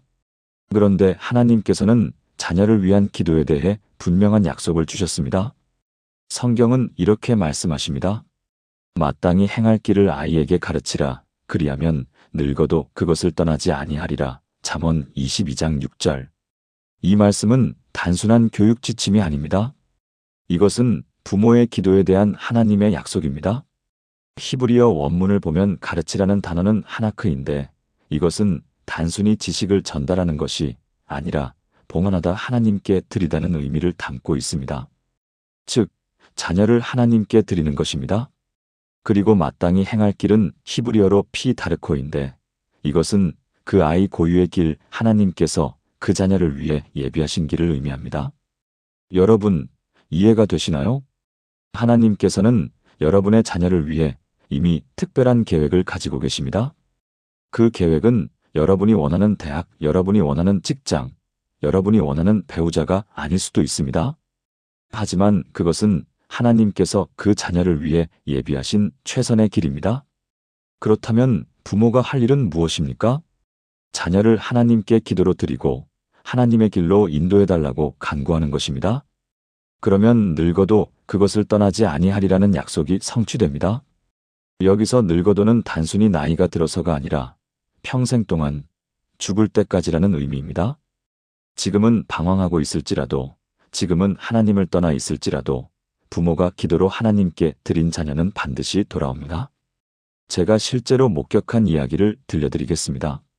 인천에 사시는 이순자 권사님 58세은 큰아들 준호 32세 때문에 15년 동안 눈물로 기도해왔습니다. 준호는 고등학교 2학년 때부터 교회를 나오지 않았습니다. 대학에 진학했지만 1학년을 마치고 자퇴했습니다. 그 후로 아르바이트를 전전하며 방황했습니다. 이 권사님은 매일 새벽마다 무릎을 꿇고 울면서 기도했습니다. 하나님, 제 아들을 돌아오게 해주세요. 그런데 아무리 기도해도 아들은 변하지 않았습니다. 오히려 점점 더 멀어지는 것 같았습니다. 이 권사님은 절망했습니다. 하나님, 제 기도를 들어주세요. 제발요. 그러던 어느 날, 이 권사님은 이 말씀을 붙잡게 되었습니다. 마땅히 행할 길을 아이에게 가르치라. 그리하면 늙어도 그것을 떠나지 아니하리라. 그 순간 깨달았습니다. 내가 원하는 길이 아니라 하나님께서 준호를 위해 예비하신 길이 있구나. 그날부터 이 권사님의 기도가 바뀌었습니다. 하나님, 준호를 제 뜻대로가 아니라 주님의 뜻대로 인도해 주세요. 주님께서 준호를 위해 예비하신 길을 가게 해주세요. 3개월 후 준호에게 놀라운 일이 일어났습니다. 준호가 어느 날 갑자기 엄마, 나 요리사가 되고 싶어라고 말했습니다. 이 권사님은 처음에는 실망했습니다. 요리사? 대학도 안 나왔는데? 하지만 기도하면서 깨달았습니다. 이것이 하나님께서 준호를 위해 예비하신 길인가 보다. 준호는 요리학원에 등록했습니다. 그리고 한 식당에서 보조로 일하기 시작했습니다. 처음에는 힘들어했지만 점점 실력이 늘었습니다. 2년 후 준호는 그 식당의 주방장이 되었습니다. 그리고 작년 준호는 자기 식당을 오픈했습니다. 더 놀라운 것은 그 다음이었습니다. 준호가 어느 주일 15년 만에 교회에 나왔습니다. 예배 후 준호는 이 권사님께 이렇게 말했습니다. 엄마, 내가 요리하면서 깨달았어. 하나님이 나를 위해 이 길을 준비하셨다는 걸. 이제야 하나님께 감사드리고 싶어. 이 권사님은 그 자리에서 엉엉 울었습니다. 15년 동안의 기도가 응답된 순간이었습니다. 여러분, 지금 자녀가 여러분이 원하는 길을 가지 않아서 속상하신가요? 하나님께서는 그 자녀를 위한 특별한 계획을 가지고 계십니다. 이 말씀을 붙잡고 기도하십시오. 함께 기도해 보시겠습니까? 사랑하는 하나님 아버지, 제 자녀를 주님께 드립니다. 제가 원하는 길이 아니라 주님께서 제 자녀를 위해 예비하신 마땅히 행할 길로 인도해 주소서. 지금은 방황하는 것처럼 보여도 주님의 약속을 믿습니다. 늙어도 그 길을 떠나지 않을 것을 믿습니다. 제 자녀의 평생을 주님께 맡기며 신뢰합니다. 예수님의 이름으로 기도합니다. 아멘. 여러분의 자녀를 위한 기도는 반드시 응답됩니다. 내 부모를 공경하라 그리하면 내 하나님 여호와가 내게 준 땅에서 내 생명이 길리라. 부모님을 위해 기도하시는 분 계신가요? 지금 부모님이 연세가 많으셔서 건강이 염려되시나요? 치매 증상이 보이시는데 어떻게 해야 할지 막막하신가요? 부모님이 아직 믿음을 갖지 못하셔서 영혼 구원을 위해 눈물로 기도하고 계신가요? 아니면 부모님과의 관계가 좋지 않아서 마음이 불편하신가요? 부모를 위한 기도는 특별합니다. 왜냐하면 성경에서 부모님에 대한 계명은 하나님과 인간 관계를 다루는 첫 네 계명 다음에 나오는 인간 관계 중 가장 첫 번째 계명이기 때문입니다. 하나님께서 말씀하셨습니다. 내 부모를 공경하라 그리하면 내 하나님 여호와가 내게 준 땅에서 내 생명이 길리라. 출애굽기 20장 12절. 이 말씀은 10계명 중 다섯 번째 계명입니다. 그런데 놀라운 것은 10계명 중에서 약속이 따라오는 유일한 계명이 바로 이것입니다. 그리하면 내 생명이 길리라. 히브리어 원문을 보면 공경하라는 단어는 카베드인데 이것은 무겁게 여기다, 귀하게 여기다, 존중하다는 의미입니다. 단순히 효도하는 것을 넘어서 부모님을 귀한 존재로 여기고 존중하는 것입니다. 그리고 이것은 부모님이 완벽해서가 아닙니다. 부모님이 나를 잘 대해주셔서가 아닙니다. 부모님이 하나님께서 세우신 권위이기 때문입니다. 여러분, 부모를 공경하는 것에는 기도가 포함됩니다. 부모님의 건강을 위해, 부모님의 영혼 구원을 위해, 부모님과의 관계 회복을 위해 기도하는 것이 바로 공경입니다. 그리고 하나님은 약속하셨습니다. 내 생명이 길리라. 이것은 단순히 오래 사는 것만을 의미하지 않습니다. 히브리어 아라크는 연장되다, 풍성해지다, 번성하다는 의미도 포함합니다. 즉, 여러분의 삶이 축복받고 풍성해진다는 약속입니다. 대전에 사시는 최민수 집사님 52세의 이야기를 들려드리겠습니다. 최 집사님의 아버지 78세는 평생 교회를 반대하셨습니다. 최 집사님이 20년 전 교회에 나가기 시작했을 때 아버지는 크게 화를 내셨습니다. 예수 믿으면 집에서 나가. 그 후로 아버지와 최 집사님의 관계는 멀어졌습니다. 명절에 집에 가도 아버지는 최 집사님과 말을 거의 하지 않으셨습니다. 최 집사님은 마음이 너무 아팠습니다. 아버지와 화해하고 싶다. 아버지가 예수님을 영접하시길 간절히 원한다. 그런데 어떻게 해야 할지 방법을 몰랐습니다. 5년 전 최 집사님은 이 말씀을 묵상하다가 깨달음을 얻었습니다. 내 부모를 공경하라. 내가 아버지를 공경했나? 아니다. 나는 아버지가 예수 믿기를 원했지. 아버지 그 자체를 귀하게 여기지 않았다. 그날부터 최 집사님의 태도가 바뀌었습니다. 매일 새벽마다 아버지를 위해 기도했습니다. 하나님, 제 아버지를 축복해 주세요. 아버지의 건강을 지켜주시고 아버지와의 관계를 회복시켜 주세요. 그리고 매주 토요일마다 아버지께 전화를 드렸습니다. 처음에는 아버지가 퉁명스럽게 대답하셨습니다. 하지만 최 집사님은 포기하지 않았습니다. 아버지, 건강하세요? 제가 이번 주말에 들를게요. 한 달에 한 번씩 고향에 내려가 아버지를 뵙기 시작했습니다. 예수 이야기는 하지 않았습니다. 그냥 아버지와 함께 시간을 보냈습니다. 함께 산책하고 함께 식사하고 아버지 말씀을 경청했습니다. 2년이 지났습니다. 어느 날 아버지가 먼저 물으셨습니다. 너 그 교회 일요일마다 가지? 네, 아버지. 그래. 내가 교회 다니면서 많이 변했더라. 전에는 바빠서 집에도 잘 안 왔는데. 최 집사님은 가슴이 뭉클했습니다. 아버지, 제가 교회에서 배운 게 하나 있어요. 부모를 공경하라는 거요. 3년째 되던 해 아버지가 갑자기 쓰러지셨습니다. 병원에 입원하셨습니다. 최 집사님은 매일 병원에 가서 아버지를 간병했습니다. 일주일 후 아버지가 회복되어 퇴원하시던 날이었습니다. 아버지가 최 집사님의 손을 꼭 잡으셨습니다. 민수야, 너 믿는 그 예수? 나도 한번 믿어볼까? 최 집사님은 그 자리에서 눈물을 흘렸습니다. 5년 동안의 기도가 응답된 순간이었습니다. 다음 주 일요일 78세의 아버지가 처음으로 교회에 나오셨습니다. 그리고 3개월 후 아버지는 예수님을 영접하셨습니다. 지금 아버지는 매주 수요 기도회와 주일 예배에 빠지지 않고 출석하고 계십니다. 여러분, 부모님을 위한 기도를 포기하지 마십시오. 부모님의 연세가 많으셔도, 부모님이 완고하셔도, 부모님과의 관계가 좋지 않아도 하나님의 약속은 변하지 않습니다. 함께 기도하시겠습니까? 사랑하는 하나님 아버지, 제 부모님을 주님께 드립니다. 부모님의 건강을 지켜주시고, 부모님과의 관계를 회복시켜 주시고, 무엇보다 부모님의 영혼이 구원받게 하소서. 제가 부모님을 진심으로 공경하게 하시고, 부모님을 위해 끊임없이 기도하는 자녀가 되게 하소서. 주님의 약속대로 제 생명이 길어지고 풍성해질 것을 믿습니다. 예수님의 이름으로 기도합니다. 아멘. 부모님을 위한 기도는 하나님께서 가장 기뻐하시는 기도입니다. 남편들아, 이와 같이 지식을 따라 너희 아내와 동거하고 그를 더 연약한 그릇이라 인정하여 귀히 여기라. 그들도 생명의 은혜를 함께 이어받을 자니라. 결혼 생활이 처음 시작했을 때를 기억하시나요? 설렘과 기대로 가득했던 그때를요. 그런데 시간이 흐르면서 어느새 배우자는 가장 가까운 사람에서 가장 이해하기 어려운 사람이 되어버린 적은 없으신가요? 남편 때문에 속이 상할 때가 있으시죠? 아내 때문에 답답할 때가 있으시죠?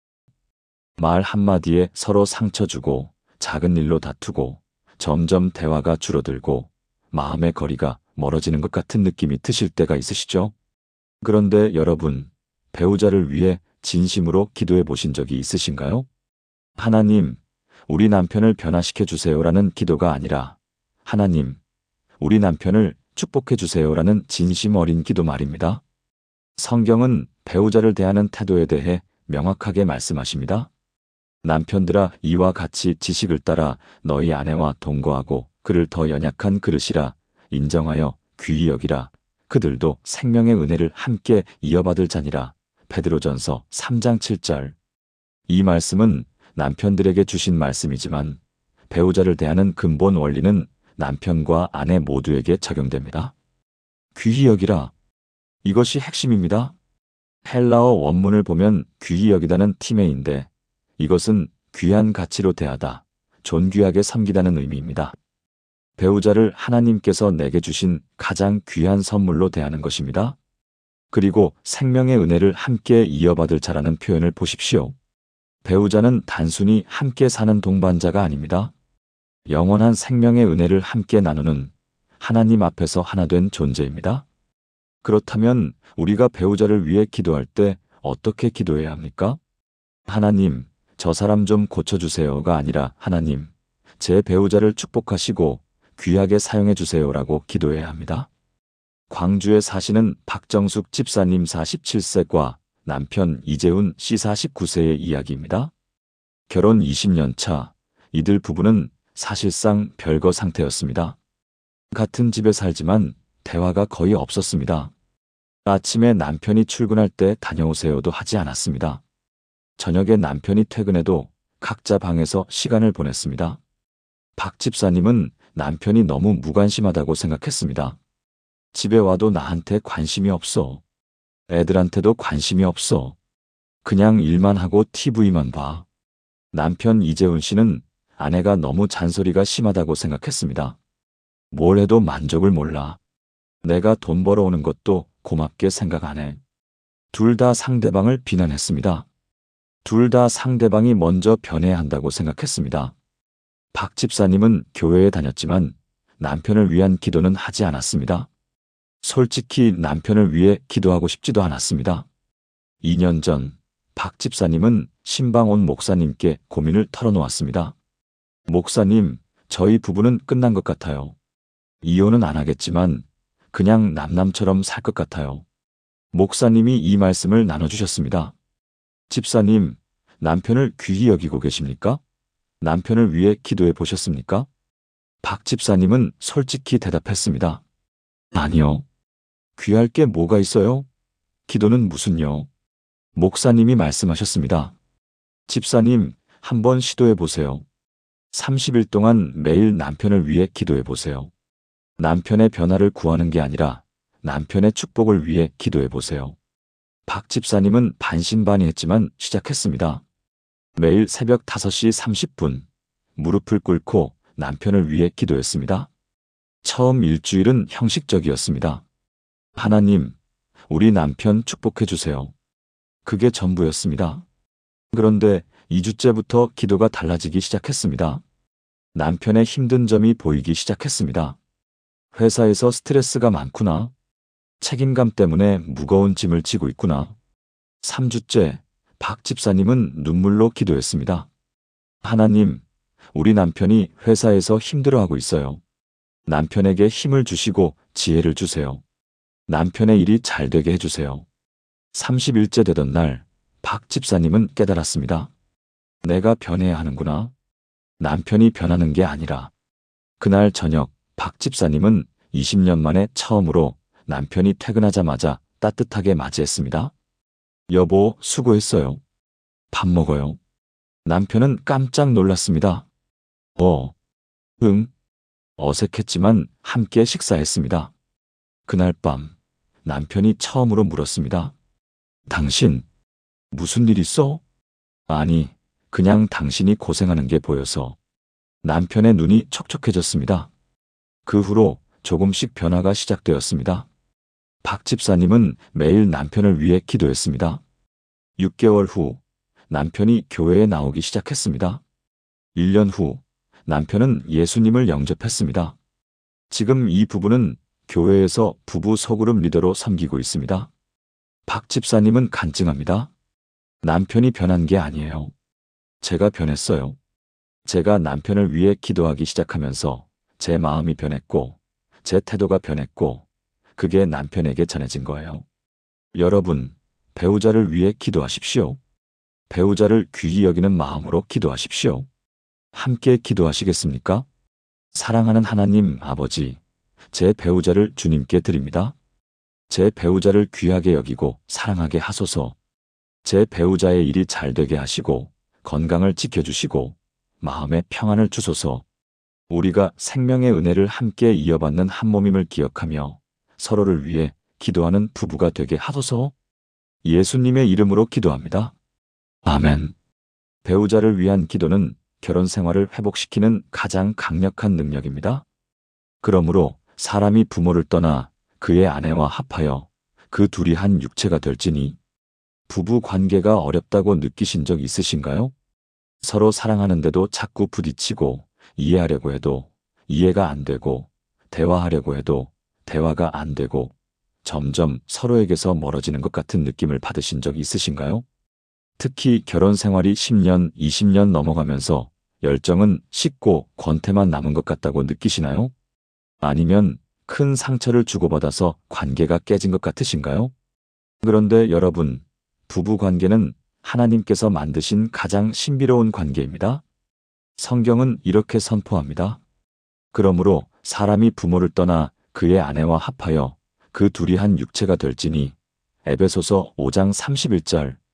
이 말씀은 단순한 은유가 아닙니다. 이것은 영적인 실제입니다. 헬라어 원문을 보면 한 육체는 미아사르크스인데 이것은 하나의 몸, 나눌 수 없는 하나를 의미합니다. 결혼은 두 사람이 함께 사는 것이 아니라 두 사람이 하나가 되는 것입니다. 이것은 하나님께서 친히 만드신 연합입니다. 예수님께서도 말씀하셨습니다. 하나님이 짝지어 주신 것을 사람이 나누지 못할지니라. 마태복음 19장 6절. 여러분, 이해가 되시나요? 부부는 하나님께서 짝지어 주신 것입니다. 우연히 만난 것이 아닙니다.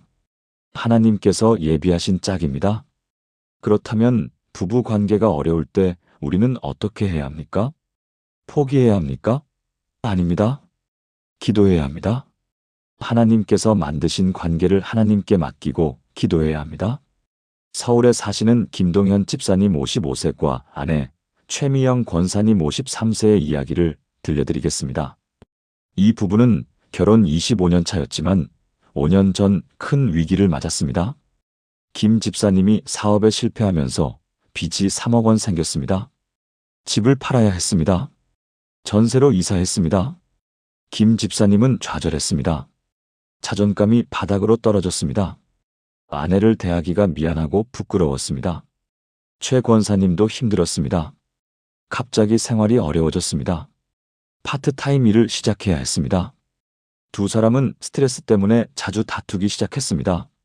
당신 때문에 우리가 이렇게 됐잖아. 미안해. 내가 잘못했어. 미안하다고 해결돼? 이제 어떻게 살라고? 김 집사님은 점점 말을 잃었습니다. 집에 와도 방에만 들어가 있었습니다. 최 권사님도 지쳤습니다. 이제 끝인가? 이 사람과 더 이상 함께 못 살 것 같아. 이혼을 생각했습니다. 그러던 어느 날, 최 권사님은 부부 세미나에 참석했습니다. 강사 목사님이 이 말씀을 나눴습니다. 그 둘이 한 육체가 될지니. 그리고 이렇게 말씀하셨습니다. 부부는 두 사람이 아닙니다. 하나입니다. 한 사람이 힘들면 다른 사람도 힘듭니다. 한 사람이 무너지면 다른 사람도 무너집니다. 하지만 반대도 참입니다. 한 사람이 일어서면 다른 사람도 일어섭니다. 한 사람이 기도하면 다른 사람도 회복됩니다. 최 권사님은 그 자리에서 깨달았습니다. 남편이 힘든 게 아니라 우리가 힘든 거구나. 남편이 무너진 게 아니라 우리가 무너진 거구나. 그날 밤부터 최 권사님은 기도하기 시작했습니다. 하나님, 우리 부부를 회복시켜 주세요. 우리는 한 몸입니다. 우리를 다시 일으켜 세워주세요. 매일 새벽마다 기도했습니다. 그리고 남편을 대하는 태도를 바꿨습니다. 여보, 우리 함께 힘내요. 당신만의 잘못이 아니에요. 우리 문제예요. 우리 함께 이겨내요. 김 집사님은 처음에는 믿기지 않았습니다. 하지만 아내가 계속 격려하자 조금씩 마음이 열렸습니다. 당신이 이렇게 말해주니까 힘이 나. 두 사람은 함께 무릎을 꿇고 기도하기 시작했습니다. 하나님, 우리 부부를 도와주세요. 3개월 후, 김 집사님이 새로운 일을 시작했습니다. 처음에는 작은 일이었지만 성실하게 일했습니다. 1년 후, 수입이 안정되기 시작했습니다. 2년 후, 빚을 절반 갚았습니다. 지금은 거의 다 갚아가고 있습니다. 더 중요한 것은 이 부부의 관계였습니다. 오히려 어려움을 통해 더 깊은 사랑을 발견했습니다. 최 권사님은 고백합니다. 전에는 남편이 돈을 잘 벌어오는 사람이라고 생각했어요. 그런데 이제는 남편이 하나님께서 저와 합하게 하신 한 몸이라는 걸 알았어요. 우리는 둘이 아니라 하나예요. 김 집사님도 고백합니다. 아내가 저를 포기하지 않고 끝까지 함께 해줘서 감사해요. 우리가 한 몸이라는 게 뭔지 이제 알아요. 여러분, 부부 관계가 힘드십니까? 두 사람이 아니라 한 몸입니다. 하나님께서 짝지어 주신 관계입니다. 포기하지 마시고 기도하십시오. 함께 기도하시겠습니까? 사랑하는 하나님 아버지, 우리 부부를 주님께 드립니다. 우리는 두 사람이 아니라 주님께서 짝지어 주신 한 몸입니다. 어려움이 와도 시련이 와도 우리를 나누지 못하게 하소서. 서로를 이해하고 용서하며 사랑하는 부부가 되게 하소서. 우리 부부를 회복시키시고 더 강하게 세워주소서. 예수님의 이름으로 기도합니다. 아멘. 부부 관계 회복을 위한 기도는 하나님께서 반드시 응답하시는 기도입니다. 이르시되 너희가 너희 하나님 나 여호와의 말을 들어 순종하고 내가 보기에 의를 행하며 내 계명에 귀를 기울이며 내 모든 규례를 지키면 내가 애굽 사람에게 내린 모든 질병 중 하나도 너희에게 내리지 아니하리니 나는 너희를 치료하는 여호와임이라. 가족 중에 아픈 사람이 있으신가요? 부모님이 연세가 드시면서 이곳저곳 아프신가요? 배우자가 만성질환으로 고생하고 계신가요? 자녀가 건강 문제로 걱정이신가요?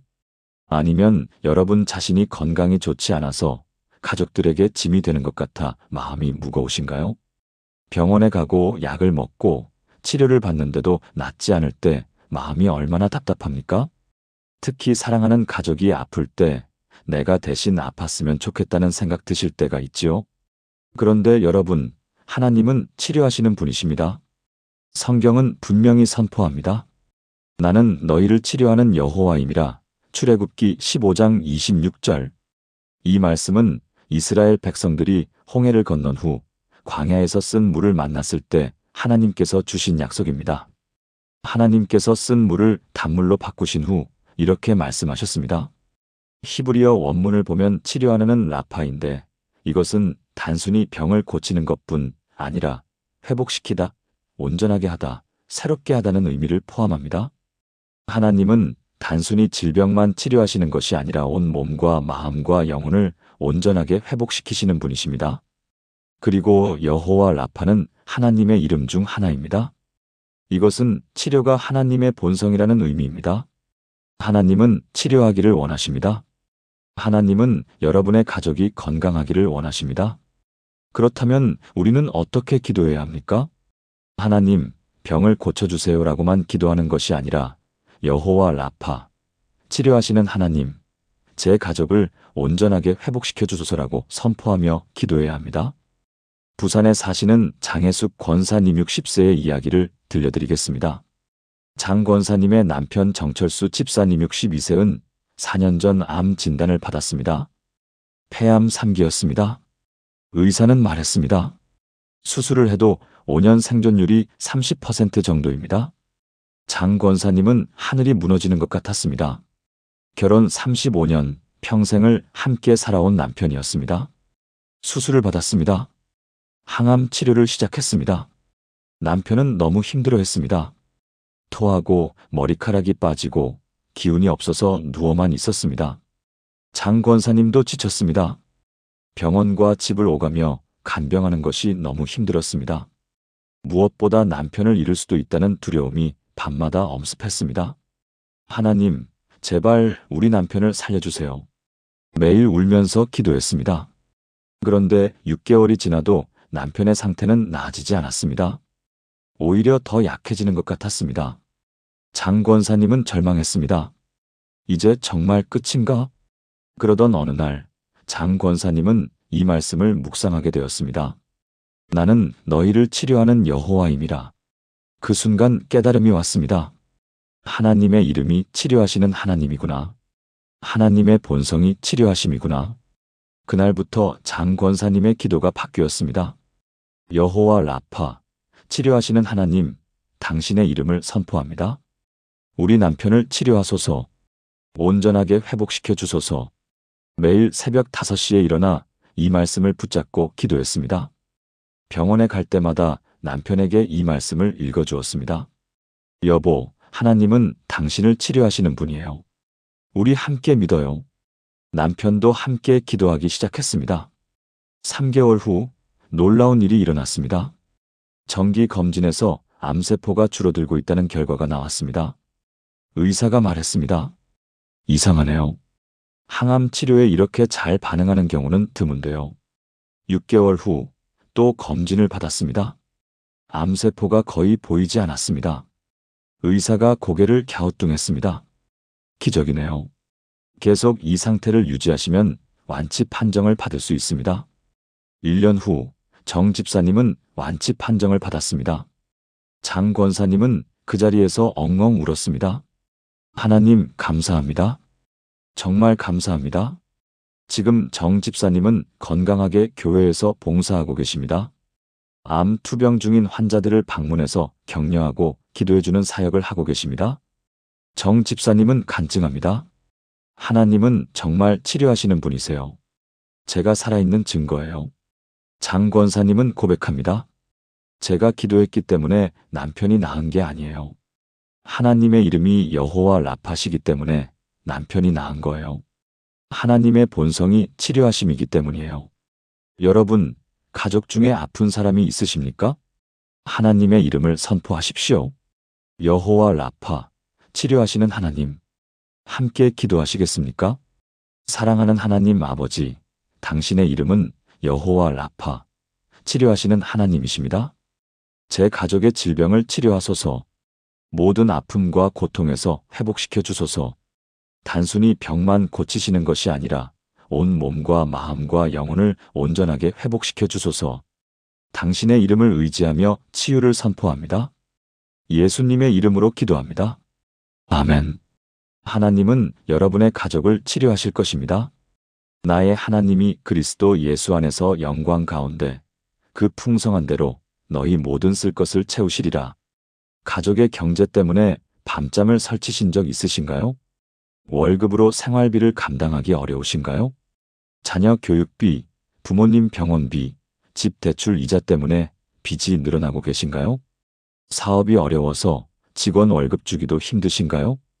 아니면 갑자기 예상치 못한 지출이 생겨서 어떻게 해야 할지 막막하신가요? 돈 문제는 정말 현실적인 문제입니다.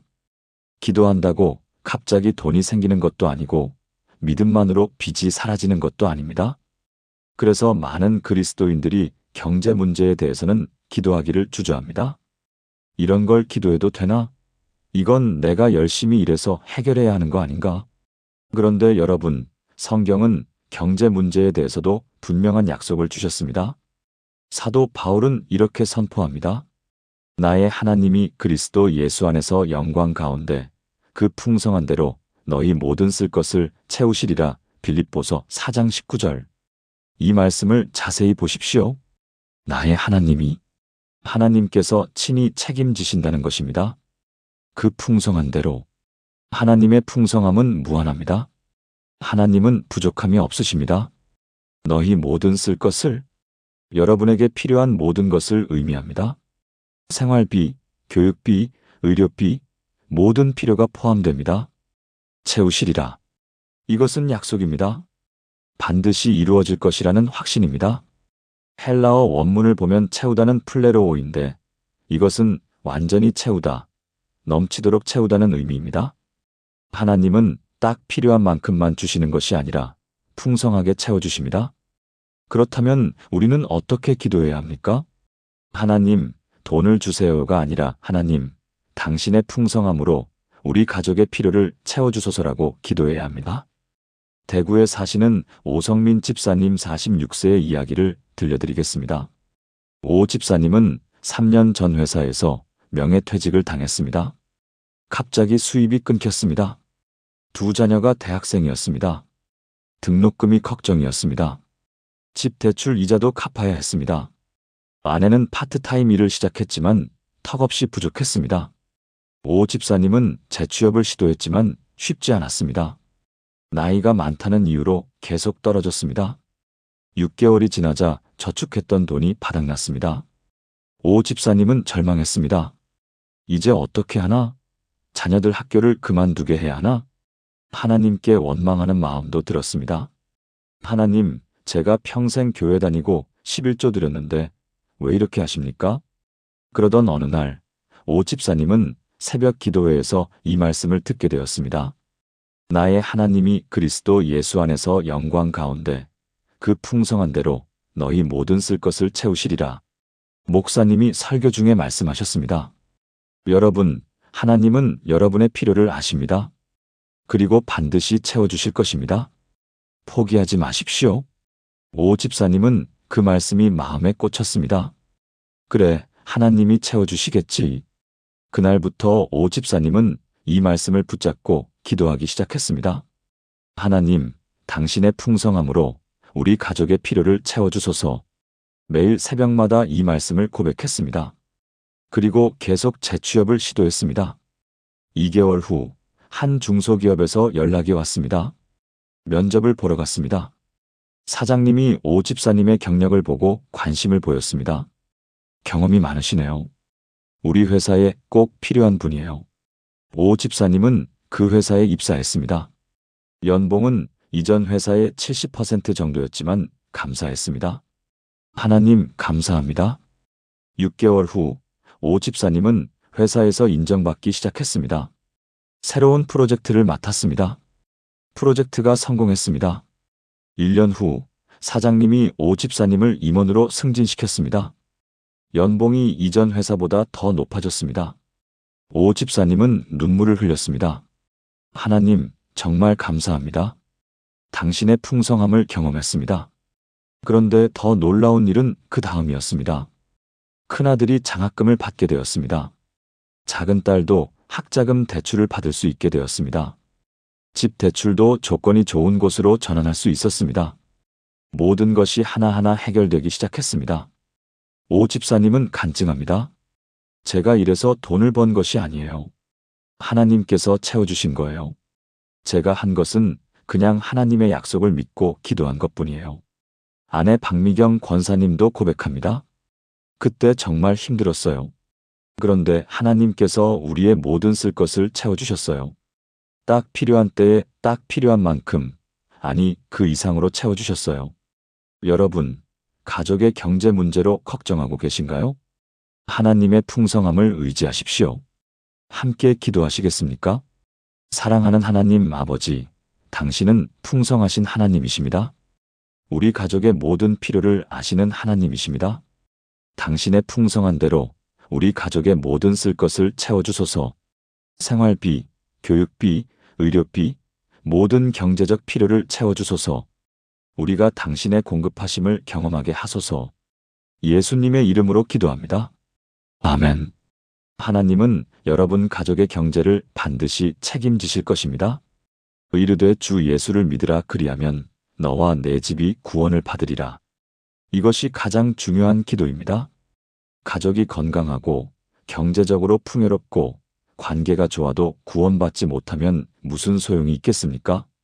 지금 여러분의 가족 중에 아직 예수님을 믿지 않는 분이 계신가요? 남편이, 아내가, 자녀가, 부모님이, 형제자매가 교회에 나오지 않으신가요? 몇 년, 아니 몇십 년 동안 전도하고 기도했는데도 여전히 믿음을 갖지 않으셔서 마음이 아프신가요? 내가 천국 가도 저 사람이 없으면 무슨 기쁨이 있을까? 이런 생각 드실 때가 있으시죠? 그런데 여러분, 하나님께서는 가족의 구원에 대해 놀라운 약속을 주셨습니다. 사도 바울이 빌립보 감옥에서 간수에게 이렇게 말했습니다. 주 예수를 믿으라 그리하면 너와 내 집이 구원을 받으리라. 사도행전 16장 31절. 이 말씀을 자세히 보십시오. 너와 내 집이 개인만 구원받는 것이 아닙니다. 가족이 함께 구원받습니다. 헬라어 원문을 보면 내 집은 호오이코스 수인데 이것은 너의 가정, 너의 가족 전체를 의미합니다. 하나님의 구원은 개인에게만 임하는 것이 아니라 가정 전체에 임합니다. 한 사람이 주 예수를 믿으면 그 가정 전체에 구원의 문이 열립니다. 이것은 하나님의 약속입니다. 그렇다면 왜 우리 가족은 아직도 믿지 않을까요? 때가 되지 않았기 때문입니다. 하나님께서는 각 사람마다 구원받을 때를 예비해 두셨습니다. 우리가 할 일은 포기하지 않고 계속 기도하는 것입니다. 울산에 사시는 정은희 권사님 65세의 이야기를 마지막으로 들려드리겠습니다. 정 권사님은 35년 전 예수님을 영접했습니다. 그때 남편 김광수 씨 67세는 격렬하게 반대했습니다. 교회 가지 마. 그게 다 사기야. 정 권사님은 남편 몰래 교회에 다녔습니다. 새벽 기도는 남편이 출근한 후에 갔습니다. 주일에는 친정에 간다고 거짓말하고 교회에 갔습니다. 마음이 너무 아팠습니다. 하나님, 이렇게까지 해야 합니까? 하지만 포기할 수 없었습니다. 정 권사님에게는 확신이 있었습니다. 언젠가 남편도 반드시 교회에 나올 것이다. 10년이 지났습니다. 남편은 여전히 교회를 반대했습니다. 20년이 지났습니다. 남편은 조금 누그러졌지만 여전히 교회에 나오지 않았습니다. 30년이 지났습니다. 정 권사님은 이제 70세 가까이 되었습니다. 내가 죽기 전에 남편이 교회에 나올 수 있을까? 그래도 기도를 멈추지 않았습니다. 하나님, 우리 남편이 주 예수를 믿게 하소서. 우리 집이 구원받게 하소서. 35년째 되던 해, 남편에게 큰 사건이 일어났습니다. 평생 건강하던 남편이 갑자기 쓰러졌습니다. 뇌출혈이었습니다. 응급실에 실려갔습니다. 수술을 받았습니다. 의사가 말했습니다. 생명은 건졌는데 후유증이 올 수 있습니다. 정 권사님은 병실에서 무릎을 꿇고 울면서 기도했습니다. 하나님, 우리 남편을 살려주세요. 그리고 주님을 믿게 해주세요. 2주 후 남편이 의식을 회복했습니다. 정 권사님이 손을 잡고 말했습니다. 여보, 하나님이 당신을 살리셨어요. 남편이 눈물을 흘렸습니다. 그래, 내가 죽을 뻔했지. 그런데 살았어.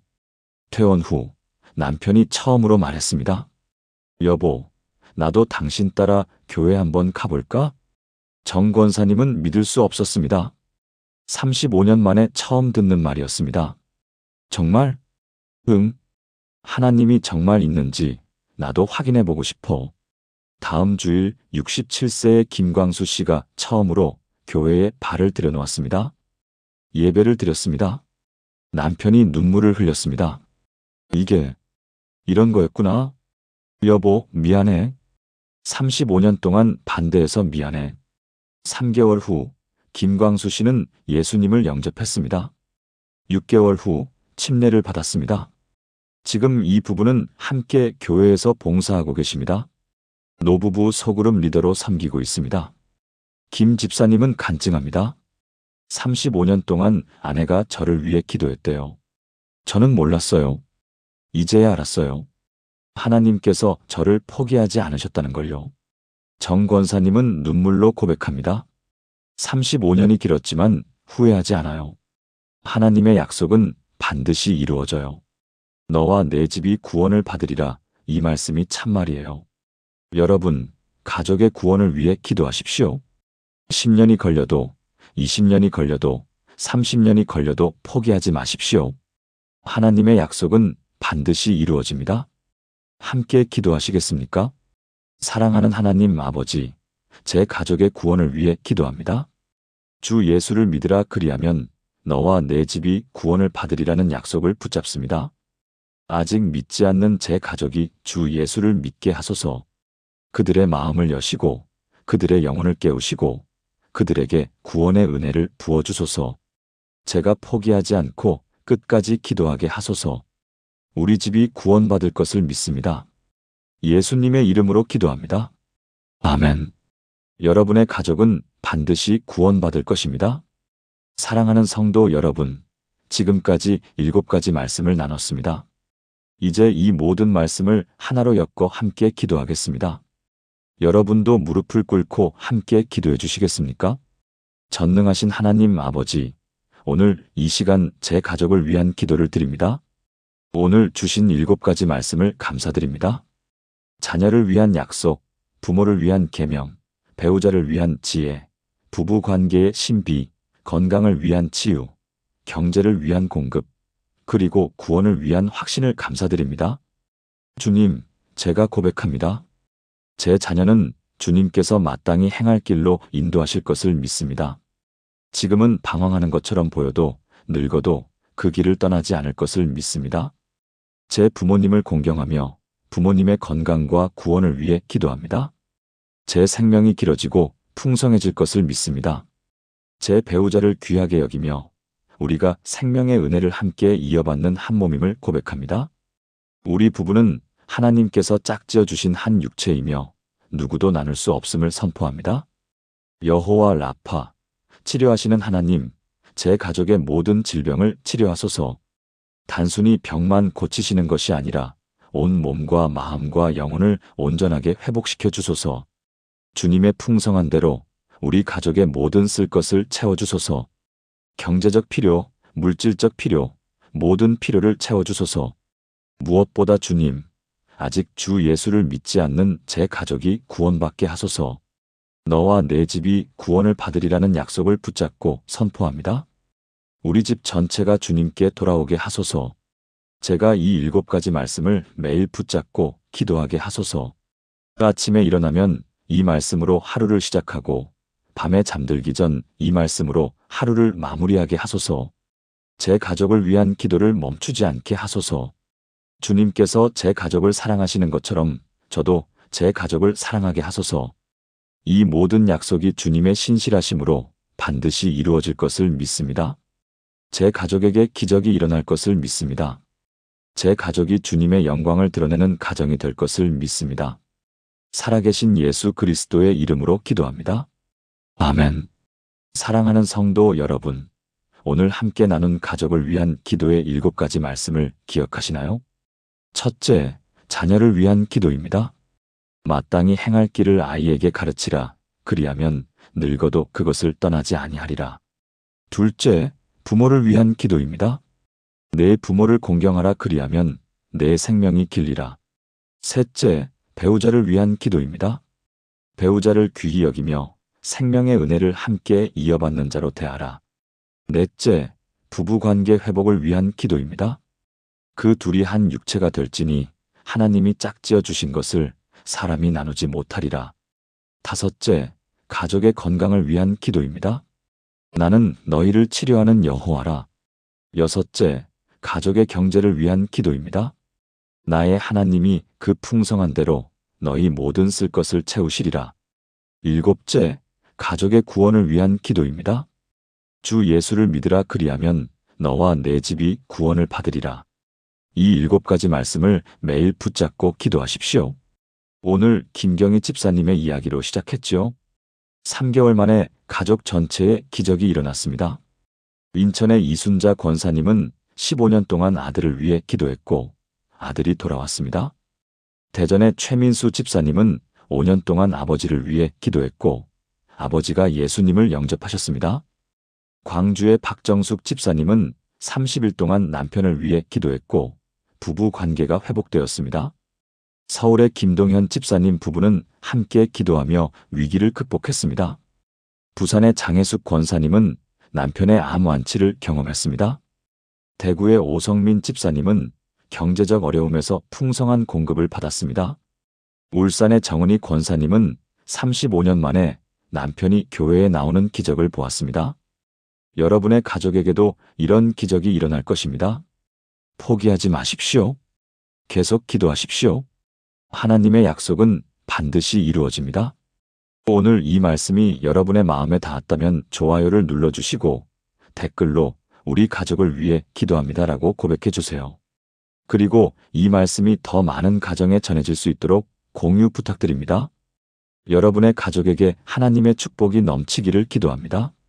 여러분의 가족이 하나님의 은혜로 회복되고 치유되고 풍성해지기를 간절히 기도합니다. 주님의 이름으로 축복합니다. 아멘.